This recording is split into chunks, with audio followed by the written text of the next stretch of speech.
Hello student, कैसे हैं आप सब। एक बार पुनः आप सभी का आपके अपने चैनल शिव कोचिंग क्लासेस पर स्वागत है। और आज का जो टॉपिक है जॉन डाल्टन का परमाणुवाद सिद्धांत और इसकी सीमाएं, दोनों आपको अच्छे से तैयार कर लेना है, क्योंकि कभी कभी क्वेश्चन आता है केवल डाल्टन का परमाणुवाद सिद्धांत बताइए, ठीक है, डाल्टन एटॉमिक थ्योरी। और कभी कभी क्वेश्चन ये भी पूछ दिया जाता है कि डाल्टन के परमाणुवाद की सीमाएं भी लिखिए। तो दोनों टाइप के जो क्वेश्चन हैं आ सकते हैं, इसलिए आपको सब कुछ तैयार करना है। तो वीडियो को अंत तक देखिए, थोड़ा सा ये समझने लायक भी है और कुछ चीज़ें याद करने लायक भी है, इसलिए इसमें ज़्यादा समझाने की आवश्यकता नहीं होगी। थोड़ा सा आपको इसमें रिमेंबर करना पड़ेगा, याद करना पड़ेगा। चलिए, तो सबसे पहले तो डाल्टन ने सन 1808 में ही, है ना, इस सिद्धांत का प्रतिपादन किया, मतलब परमाणु के बारे में एक सिद्धांत दिया। तो लिखना है आपको, सन 1808 में अंग्रेजी वैज्ञानिक जॉन डाल्टन ने परमाणुवाद के सिद्धांत को दिया। कब दिया? 1808 में। यदि आपके बुक्स में हो सकता है सन यदि अलग हो तो आप कमेंट करके बताना, क्योंकि कई बार बच्चे कहते रहते सर आप गलत पढ़ा दिए। जिस बुक्स का मैं यूज करता हूँ उसमें सन, है ना, जो सही रहता है उसी को मैं देता हूँ, क्योंकि अलग अलग बुक्स में हो सकता है सन डिफरेंस हो। लेकिन वैसे डाल्टन का जो परमाणुवाद सिद्धांत है 1808 में ही दिया गया था। क्लियर? चलिए, जिसके अनुसार परमाणु से संबंधित इन्होंने दिया। तो पहला क्या था कि प्रत्येक पदार्थ छोटे छोटे कणों से मिलकर बने होते हैं, जिन्हें परमाणु कहते हैं।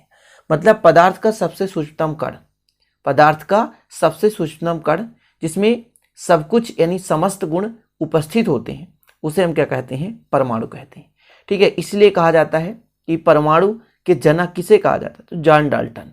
ठीक है, परमाणु के जनक जॉन डाल्टन को कहा जाता है, जॉन डाल्टन को। तो पहला क्या है? प्रत्येक पदार्थ छोटे छोटे कणों से मिलकर बनते हैं, जिन्हें हम क्या कहते हैं? परमाणु कहते हैं। दूसरा है, परमाणु को ना तो उत्पन्न किया जा सकता है और ना ही नष्ट किया जा सकता है, अर्थात ये अविनाशी है, ये खत्म नहीं होता है। पहला क्या था? परमाणु छोटे छोटे कणों से मिलकर बना होता, पदार्थ छोटे छोटे कणों से मिलकर बना होता, जिसे परमाणु कहते हैं। और दूसरा आपका है, परमाणु न तो उत्पन्न किया जा सकता है और ना ही नष्ट किया जा सकता है।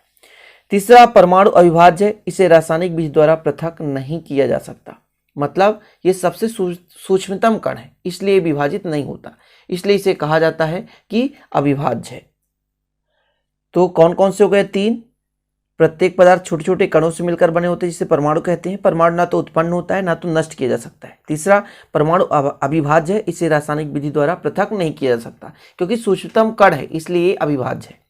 अगला है, आकृति व आकार तथा द्रव्यमान में किसी एक तत्व के सारे परमाणु एक समान होते हैं। अब अलग अलग तत्व के परमाणु भिन्न भिन्न होते हैं, लेकिन एक ही तत्व के सभी परमाणु समान होते हैं। इसमें से दो आप आसानी से याद कर सकते हैं कि आकृति, आकार और द्रव्यमान में एक ही तत्व के सारे परमाणु समान होते हैं, किंतु यदि हम दो भिन्न भिन्न तत्व ले लें, तब उनके परमाणु में जो है वो डिफरेंस पाया जाता है। तो 5 हो गए। फटाफट आप एक बार रिवाइज करो। ठीक है, देखिए, कोई भी चीज़ पढ़ते समय आप पुराना भी रिवाइज करते चलो। तो पदार्थ छोटे छोटे कणों से मिलकर बना होता है, जिसे परमाणु कहते हैं। परमाणु ना तो उत्पन्न होता है ना तो नष्ट होता है। परमाणु अविभाज्य होता है, जिसे रासायनिक विधि द्वारा हम विभाजित नहीं कर सकते। आकृति, आकार, द्रव्यमान में एक ही तत्व के सभी परमाणु समान होते हैं, लेकिन भिन्न भिन्न तत्वों के परमाणु अलग अलग होते हैं। तो ये मुख्यतः 5 याद कर लो।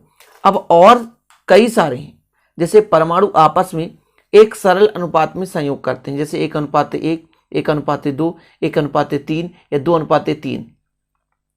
तो आपको छठा नंबर याद कर लेना है, परमाणु आपस में हमेशा एक सरल अनुपात में संयोग करते हैं। ठीक है ना? रासायनिक अभिक्रिया में भाग लेने वाली सबसे छोटी इकाई ही परमाणु कहलाती है। ठीक है, रासायनिक अभिक्रिया में भाग लेने वाली सबसे छोटी इकाई ही परमाणु कहलाती है। किसी भी भौतिक अथवा रासायनिक क्रिया में ना तो परमाणु उत्पन्न होते हैं और ना ही नष्ट होते हैं। ये सारे जो हैं सिद्धांत हैं, किसने दिया? जॉन डाल्टन ने दिया। फटाफट एक बार रिवाइज आप कर सकते हैं। पदार्थ छोटे छोटे कणों से मिलकर बना होता है, जिसे परमाणु कहते हैं। परमाणु ना तो नष्ट होता है ना तो उत्पन्न होता है, ये अविभाज्य होता है ना, रासायनिक विधि द्वारा अलग नहीं किया जा सकता। आकृति, आकार, आयतन में एक ही तत्व के सभी परमाणु समान होते हैं, लेकिन भिन्न भिन्न तत्वों के परमाणु अलग अलग होते हैं। ठीक है, परमाणु हमेशा एक सरल अनुपात में संयोग करते हैं, जैसे 1:1, 1:2, 1:3, 2:3, इस प्रकार से। ठीक है, और रासायनिक अभिक्रिया में भाग लेने वाली सबसे छोटी इकाई क्या है? परमाणु है। तो इस प्रकार से आप इसको कर सकते हैं। अब चलिए, इनकी सीमाएं क्या है? सीमाएं मतलब कुछ ना कुछ कमियां रह गई, तभी तो इसके बाद के कई सिद्धांत प्रतिपादित किए गए। तो देखिए पहला सीमा क्या है, मतलब इनमें क्या कमियां थी कि अलग अलग तत्वों के परमाणु में भिन्नता का कारण नहीं समझाया जा सकता। मतलब जो डाल्टन ने उन्होंने बता दिया कि एक ही तत्व के सभी परमाणु तो समान होते हैं, लेकिन अलग अलग जो तत्व हैं उनके परमाणु अलग अलग होते हैं, लेकिन इसके कारण को व्याख्या नहीं कर पा सके। मतलब उन्होंने ये नहीं बताया कि किस कारण से अलग अलग तत्वों के परमाणु जो हैं भिन्न भिन्न होते हैं, अलग अलग होते हैं। तो ये उनकी एक कमी हो गई, एक प्रकार की सीमाएं हो गई।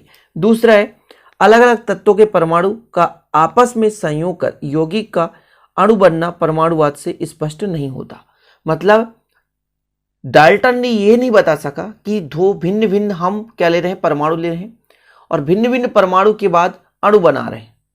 देखिए अणु और परमाणु की परिभाषा जब बताएंगे तो हम वहां पे अणु को बताएंगे कि एक ही प्रकार के परमाणुओं से मिलकर बना हुआ तो सम अणु कहलाता है, लेकिन भिन्न भिन्न परमाणुओं से मिलकर तो विषम परमाणु अणु कहलाता है। ठीक है, तो वो चीज आपको समझाऊंगा।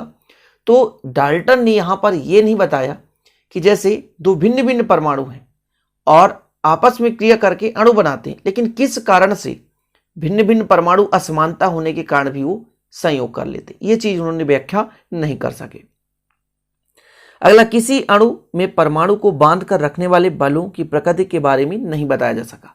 मतलब परमाणु आपस में क्रिया करके अणु तो बना लिए, लेकिन वो किस बल के कारण आपस में क्रिया किए, एक दूसरे को बांध कर रखे, इसके बारे में व्याख्या नहीं कर सके। किसने?